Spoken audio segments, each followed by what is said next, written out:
Take a break and enjoy the beauty of BC with a getaway to Painted Boat Resort Spa and Marina. Located just over 2 hours from Vancouver on the stunning Sunshine Coast. Trade your screen time for some me time and reconnect with nature in a fully equipped waterfront villa. Treat yourself to the Spa and Serenity Garden before visiting the Lagoon restaurant to enjoy the flavors of West Coast cuisine. Learn more at paintedboat.com. Walter Isaacson set out to write about a world-changing genius in Elon Musk and found a man addicted to chaos and conspiracy. I'm thinking it's idiotic to buy Twitter because he doesn't have a fingertip feel for social emotional networks. The book launched 1,000 hot takes, so I sat down with Isaacson to try to get past the noise. Well, I like the fact that people who say I'm not as tough on Musk as I should be are always using anecdotes from my book to show why we should be tough on Musk. Join me, Evan Ratliff, for On Musk with Walter Isaacson. Listen on the iHeartRadio app, Apple Podcasts, or wherever you get your podcasts. I'm Cheryl McCollum, host of the Cold Case podcast, Zone 7. Join us every Wednesday to hear cases like the Long Island serial killer. You show like genuine interest and you can't fake it. These guys can see like right through to your soul. So you have to be like prepared. If you don't know your stuff, they're going to just call you out. Listen to Zone 7 with Cheryl McCollum on the iHeartRadio app, Apple Podcast, or wherever you get your podcast. Now here's a highlight from Coast to Coast AM on iHeartRadio. And welcome back. George Noory back with Susan Allen, intuitive healer, medium who began studying mediumship and mysticism in her late teens. She can connect with all life and souls, including animals at their soul level. She's been communicating with animals on a deep soul level since childhood, and she calls what she does soul speak, a name that came to her through meditation. Clients from around the planet have benefited from the work of Susan. She communicates messages about clients' loved ones, pets, present and past, and the information she provides is definitely insightful and transformative. Susan Allen, back on Coast to Coast. Susan, welcome back. Hi, George. How are you? Great. Thank you so much. Getting ready for Christmas? Never. Who's ever ready? But it's a lovely time of year. Time to go shopping. I don't enjoy shopping, George, but I used to, but not anymore. Tell us about this event that happened when you were in your late teens. Well, it was a couple of events that would happen that were kind of life-changing, but I definitely was always in the spirit realm. I was always connecting to angels and to guides, and I was always different, I guess you would say. And that's kind of what really changed me. I was always searching and seeking. I was always a seeker, always reading spiritual literature. I think I was reading spiritual literature at 10, I always couldn't concentrate on anything but that. I can only finish a spiritual book, and I can only get through a spiritual book, but my concentration for anything beyond that, I just wasn't interested, I guess you could say. Do you focus in primarily on animals, even though you deal with the departed loved ones as well? I love my animal work because that's how it all started. I was an animal communicator for 10 years, and then dead people started coming into my readings in a very easy manner because I wasn't looking to open that faucet. And once that faucet is open, it kind of just, you can't close that faucet, I guess you could say. Not that you want to. No, you don't want to, because every day I learn something new. It's always different and interesting when I'm doing these readings. They never get dull and boring. When an animal runs away from a home, why do they do that? It's interesting. I love that question because the truth is, I think they're running away to find the possible owner that they had a past life with. I know it sounds really crazy, and it's not always like that. But I do feel that they're searching for something they have lost, and they don't quite know, and sometimes they do find it. I bet through animal communications, you hear all kinds of stories. Oh, it's amazing. Sometimes I don't want to hear the stories because I'm excruciatingly sensitive, and I try to just give the information, but some people really need to heal and they need to be heard. So I've heard a lot of interesting things. Can some of them be very sad? Some of them are very, very sad, but some of them, when I can connect with their pet in the spirit realm, there's a sense of relief, or, how would she have known that? She wouldn't have known that. And that's kind of cool for me. And, when you start doing this work, you can't really, like you said, you can't really turn your back on it. Right. Why would you want to shut it off? And you also communicate with the living animal, not just the dead, right? Yes. I help people get to a better diagnosis for a sick animal. I could zero in and see what's going on. Sometimes vets have referred people to me when they can't figure things out for the pet. So yes, I would say maybe 50% of my animal readings are for living pets, for sure. And I'm assuming the information transfers to you telepathically? Yeah, I feel like I'm speaking to the soul of the pet, so I feel like I'm having a full-on conversation with them. When you're communicating, Susan, with a live animal, are they looking at you? When I do a live animal reading, sometimes people will put them on the screen in Zoom, or sometimes the dog or cat will just run in and sit on the lap of the person. But I usually like to look at a photo with eyes looking at camera, just one. I just need one, and it doesn't have to be, taken yesterday. But I like to look in the eyes of the pet, and then I'm communicating with them. It takes me now like 5 minutes. Back in the day, it would probably take me a half an hour before I could feel like I had a connection. Give us an example of a communication with a live animal. Okay. Wildlife, or that was an interesting one, because somebody had called me. I may have spoken about this, but I always got a kick out of it. This organic farmer, she said, the gophers are eating all my organic food that I'm growing to sell. And she said, can you tell them that they can't do that? And I said, I zeroed in and I was like, this is a first for me, And I zeroed in, and the gopher said that it was the deer. And she goes, damn it, there were deer tracks there. So that was kind of interesting and exciting, because I had only done domestic pets.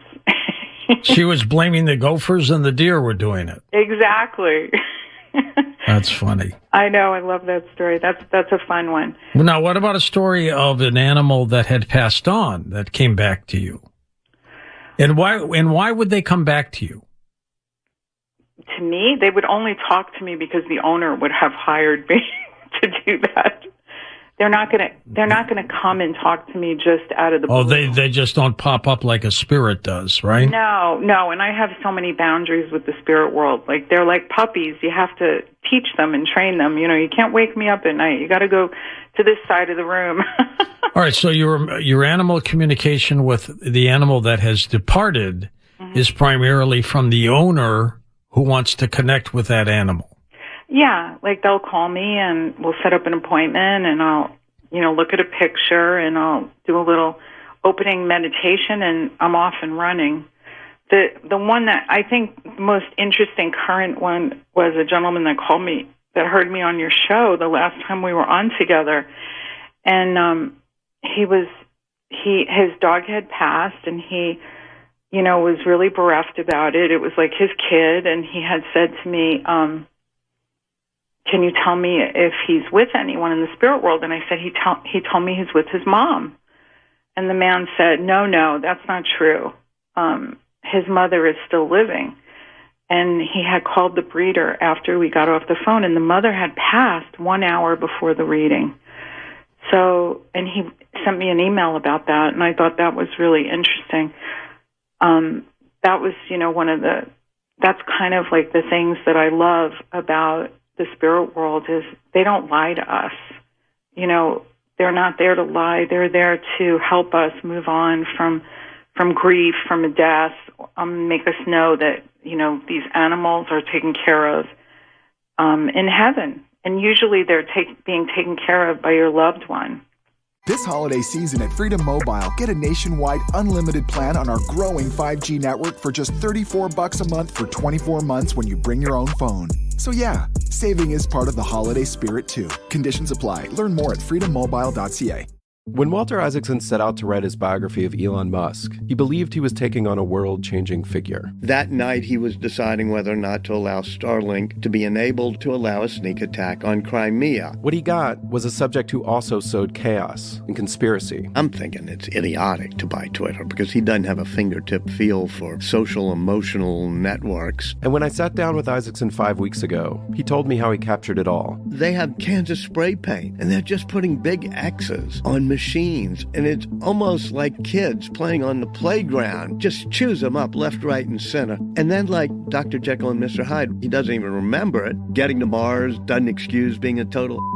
But I want the reader to see it in action. My name is Evan Ratliff, and this is On Musk with Walter Isaacson. Join us in this 4-part series as Isaacson breaks down how he captured a vivid portrait of a polarizing genius. Listen to On Musk on the iHeartRadio app, Apple Podcasts, or wherever you get your podcasts.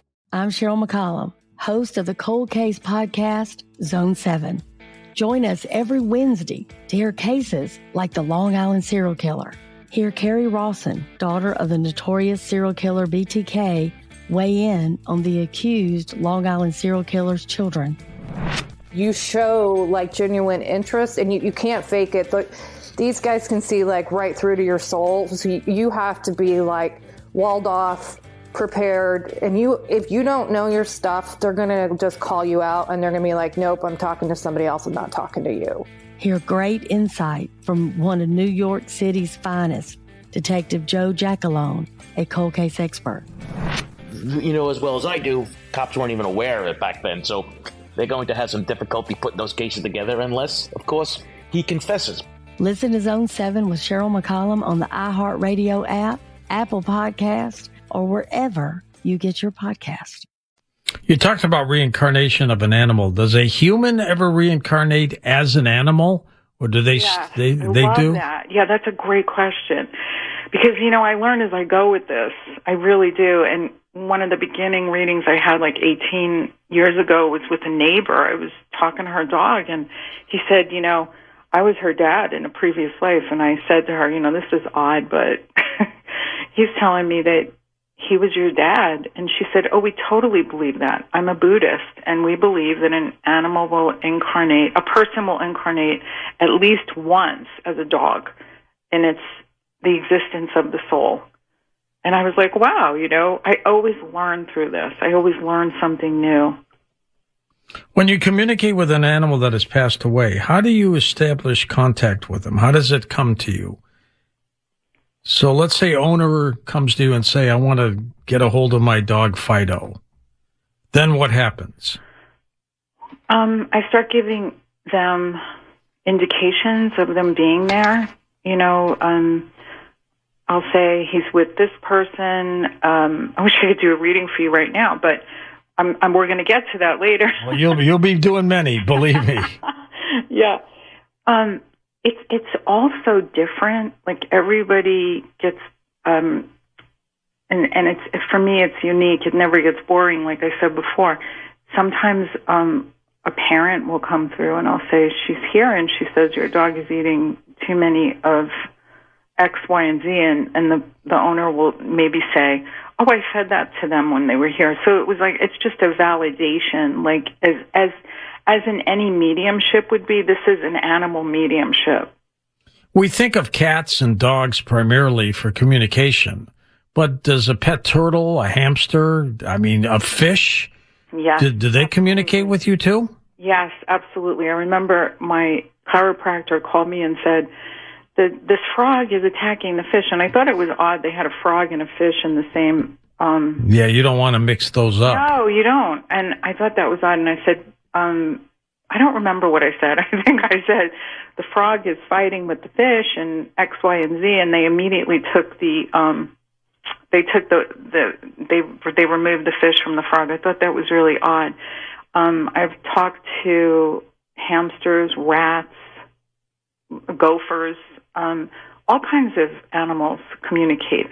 Sea life communicates, trees communicate. That's been the latest, is I've been talking to trees.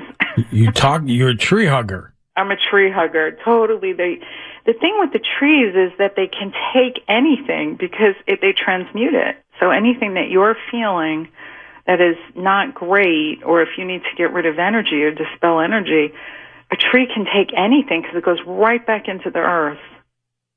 That's interesting. Yeah, it's beautiful. How did that first start? Recently, I intentionally or accidental? No, it was accidental. Everything with the work that I do, I wasn't looking for this. This found me. That's what's so great about it. It's like Spirit takes care of me, and I trust the spirit world because I wasn't looking for this. I was just minding my own business in California. I was a real estate agent, and then this started to really take hold in a very, very unique way. But I was out, my husband and I had to have the trees on our property trimmed, and I heard the tree in the backyard. I really did hear him. Was it screaming? It was frightened. And because they were trimming it? Yeah, and I just said, you're going to be fine. This is going to be really good for you. And I just relaxed. I totally relaxed. It's like cutting off its arms or something. Yes, exactly. And then one time I found I got out of my car and I felt energy under my foot, and thank God I looked down and it was a tiny, tiny baby hummingbird that had fallen out of its nest, and his big eyes looked up at me, and I scooped him up, brought him in my house, put him in a box, fed him through the night. My husband said, he's not going to make it. I said, I'm not going to give up on him. The next morning, I'm driving him to the wildlife shelter, and I'm feeling so much anxiety. I'm like, where is this coming from? And I realized it was coming from him. And I said, buddy, you're going to be fine. You're going to a spa. You're going to meet all kinds of baby hummers. And with that, just that communication alone dissipated his fear, and my fear just left. What is easier for you to communicate with, an animal or a human? Or a tree? Well, trees are recent, but it's my sensitivity is getting heightened as the days go on. And I prefer animals, but most of my business is talking to dead people, believe it or not. Because most people want to talk to their dead loved ones than they do their pets, I guess. But 99% of my business started out with only animals. So that's always my go-to, my soft spot, my love, because that's really what started it all. What's going to happen when you start talking to carrots and they tell you what it's like to be ripped out of the ground and eaten? Oh, God, George, come on. I hope it doesn't go to that extreme. Well, but it's true. I know. I mean, some people will say everything has a life, and I do believe that everything has an energy. But that doesn't mean that energy isn't for sustenance, for life itself, for us. So, but yes, I agree. Do you communicate with insects? I haven't gone that far. Like, if there's a spider in my house, I go, please find your way out. Quickly. I don't want to kill a spider. I just ask them, you might not want to be in here any longer. I'm going to turn the shower on. You might drown. So you might want to find your way out. I'm going to leave the room. Is there anything about what you do that scares you? No. What used to scare me was before I did this work. I would have tons and tons of anxiety, and I didn't know why I was having anxiety galore. And then how... by accident, I had to start meditating, and that's when it was all very, very clear. So now it's like exciting. It's not anxiety-provoking anymore. If I have an anxious moment before a reading, it's usually I'm picking up on the person or something that's going on in their life. It's usually not my own anxiety. It's usually I'm picking up on everybody else's anxiety now. Do animals generally tell you about future events or anything like that? Can they do that? Well, I have predicted many, many things that have happened, and but I don't know if it's an animal or my spirit guides or the dead people in the spirit world telling me. I feel that it's usually a loved one of the person that I can predict things about their future. I have heard in my own ear things about my own life, about things for me to know, and I trust that. And that's my own intuition, because I meditate and I spend a lot of time alone, so I trust my own intuition for myself. But I have predicted things for people: weddings, marriages, husbands, what they look like, their last name. A lot of mediums do that. But I love the animal work. I love it. We're talking with Susan Allen. Her website is susanallenmedium.com, linked up at coasttocoastam.com. Is it difficult to differentiate the difference between a human communicating with you, soul, as opposed to an animal?